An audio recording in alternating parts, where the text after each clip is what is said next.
Hello students, कैसे हैं सब आप। Myself Arun Gautam, welcome to Abhijat classes.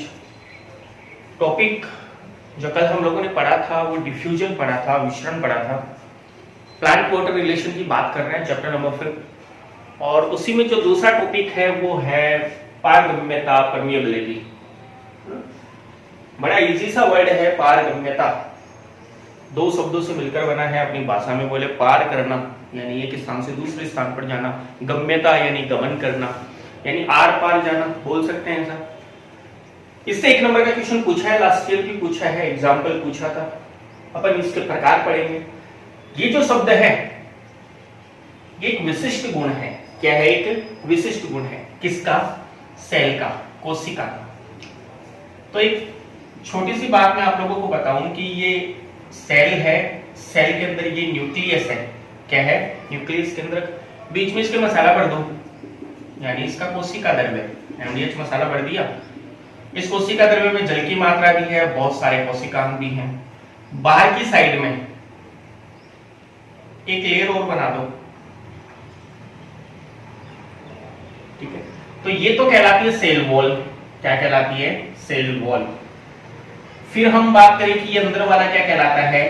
Nucleus. क्या कहलाता है? न्यूक्लियस। और ये वाला है साइटोप्लाज्म। क्या है? साइटोप्लाज्म, कोशिका द्रव्य। और दोनों मिलकर फॉर्मेट करते हैं प्रोटोप्लाज्म का। किसका निर्माण करते हैं? जीव द्रव्य का। किसका फॉर्मेशन करेंगे? जीव द्रव्य का। गुण हमें पढ़ना है वो है पारगम्यता की। पारगम्यता क्या है?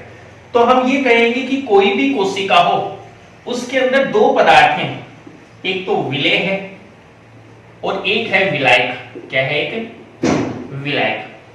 तो किसी भी कोशिका में विलेय व विलायक के पदार्थ यदि अंदर से तो कहां आते हैं? बाहर। और बाहर से कहां चले जाते हैं? अंदर। तो इसी गुण को क्या कहते हैं? पारगम्यता।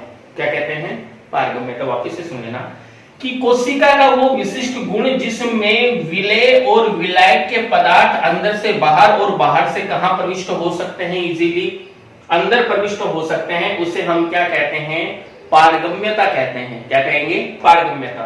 अब इस गुण के आधार पर जो जैविक झिल्लियां हैं, बायोलॉजिकल जो मेम्ब्रेन है, वो कितने प्रकार की होती है? 4 प्रकार की होती है। कितने प्रकार की होती है? 4 प्रकार की होती है। उसी के ऊपर अपन आज बात करेंगे। 4 प्रकार कौन कौन से हैं? तो एक तो बोलेंगे हम पारगम्य झिल्ली। कौन सी झिल्ली? पारगम्य झिल्ली। एक है अपारगम्य, जिसमें से न विलेय जाएगा न विलायक जाएगा।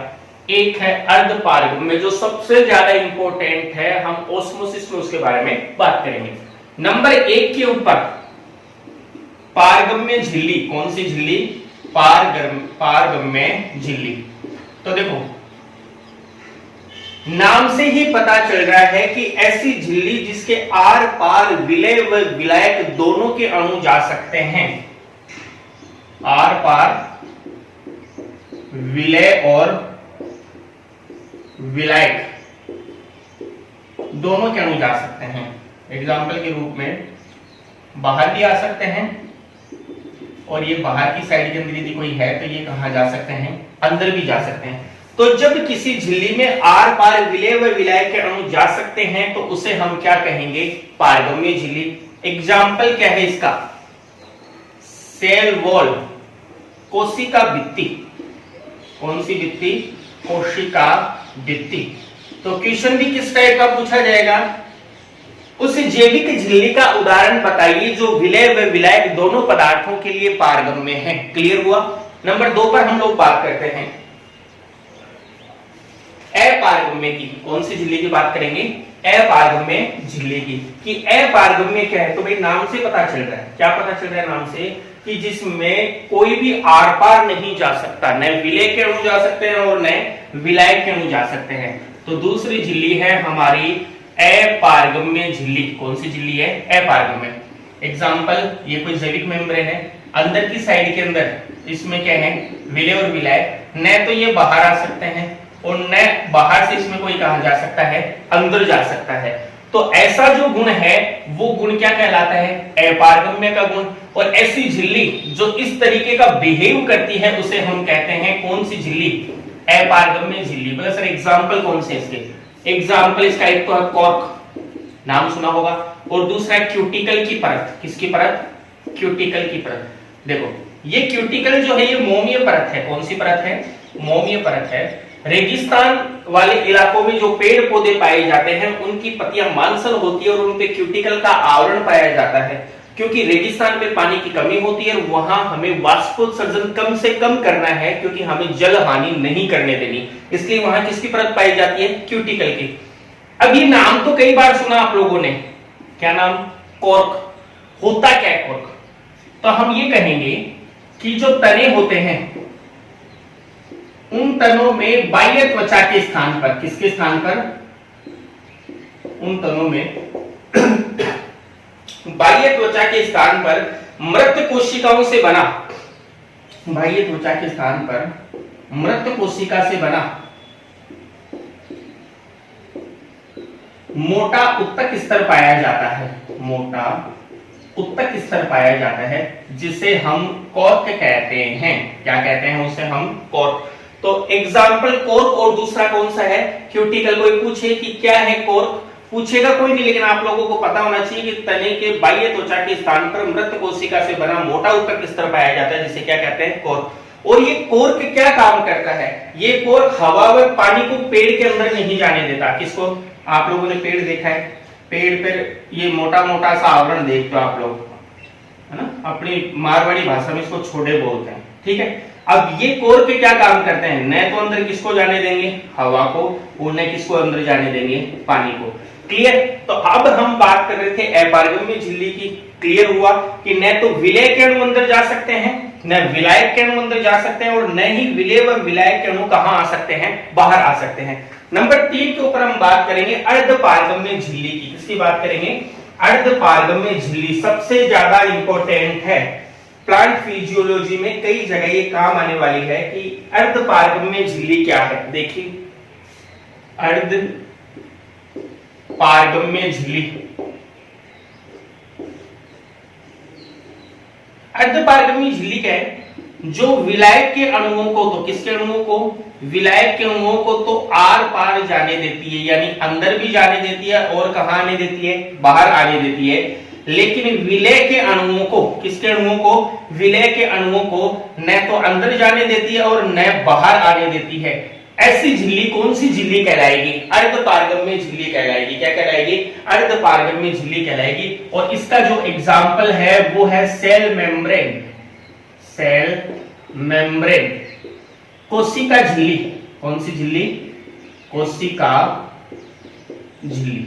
याद रखना कि ऐसी झिल्ली, कोशिका झिल्ली कौन सी झिल्ली है? ऐसी झिल्ली जो विलायक के लिए तो पारगम्य है, विलायक के लिए तो क्या है? पारगम्य है, लेकिन कौन से अणुओं के लिए? विलय के अणुओं के लिए क्या होती है? अपारगम्य होती है। ऐसी झिल्ली कौन सी झिल्ली कहलाती है? अर्धपारगम्य झिल्ली कहलाती है। और जो सबसे लास्ट है जिसे हम चयनात्मक बोलते हैं, क्या बोलते हैं? चयनात्मक झिल्ली बोलते हैं, उसके बारे में सुन लो। अब नाम से पता चल रहा है जो सेलेक्टेबल हो, चयन करने वाली हो, चयनात्मक या विभेदात्मक भी बोल सकते हैं। क्या बोल सकते हैं? विभेदात्मक भी बोल सकते हैं। तो ये क्या है? तो हम ये कहेंगे कि ये कोई झिल्ली है जो विलायक के अणुओं को, तो किसके अणुओं को? तो विलायक के अणुओं को तो, या विलायक के अणुओं के लिए तो अधिक पारगम्य होती है। कैसी होती है? अधिक पारगम्य होती है। तो ये है विलायक के अणु। किसके अणु है? विलायक अणु। और फिर छोटे छोटे ये अणु बना लो, ये है विलय के अणु। किसके अणु है? विलय के। विलय के अणुओं के लिए कम पारगम्य होती है। विलय के अणुओं के लिए क्या होती है? कम पारगम्य होती है। समझना इसको कि यदि 10 विलायक के अणु अंदर या बाहर जा रहे हैं तो विलय के अणुओं की संख्या लगभग कितनी होगी? 3, 4 या फिर कितनी होगी? 5 होगी। यानी उससे जस्ट क्या होंगे? आधे या आधे से भी क्या होंगे? कम होंगे। तो झिल्ली का ऐसा विशिष्ट गुण जो विलायक के अणुओं के लिए तो हमेशा पारगम्य होती है और अधिक पारगम्य होती है, विलय के अणुओं के लिए भी पारगम्य तो होती है, लेकिन कैसी होती है? कम पारगम्य होती है। ऐसी झिल्ली कौन सी झिल्ली कहलाती है? चयनात्मक या विभेदात्मक। और इसका एग्जाम्पल है टोनोप्लास्ट। क्या है? टोनोप्लास्ट या रसधानी। कौन सी धानी? रसधानी। तो आज हम लोगों ने पारगम्यता जो विशिष्ट गुण है उसके बारे में पढ़ा। जैविक झिल्लियां इस गुण के आधार पर 4 प्रकार की होती है, उनके एग्जाम्पल देखे और उनको हम लोगों ने समझा है। इन चारों झिल्लियों में से अर्धपारगम्य जो झिल्ली है वो सबसे ज्यादा इंपॉर्टेंट है, जिसकी बात हम लोग ऑस्मोसिस या परासरण की क्रिया में करेंगे। और जो झिल्लियां पढ़ाई हैं इनके भी आप लोगों को एग्जाम्पल्स पता होने चाहिए, इनके गुणों के बारे में पता होना चाहिए। नेक्स्ट जो वीडियो होगा वो होगा ऑस्मोसिस का, जिसमें हम ऑस्मोसिस की डेफिनेशन के बाद में ऑस्मोसिस के लिए प्रयोग दे रखा है, थ्रिसल कीप का प्रयोग, कि कैसे समझाया जाए कि परासरण की क्रिया हो रही है, तो उसको हम नेक्स्ट वीडियो में बात करेंगे। वीडियो अच्छा लगे शेयर करें, सब्सक्राइब करें हमारे अभिजात चैनल को। Thank you so much.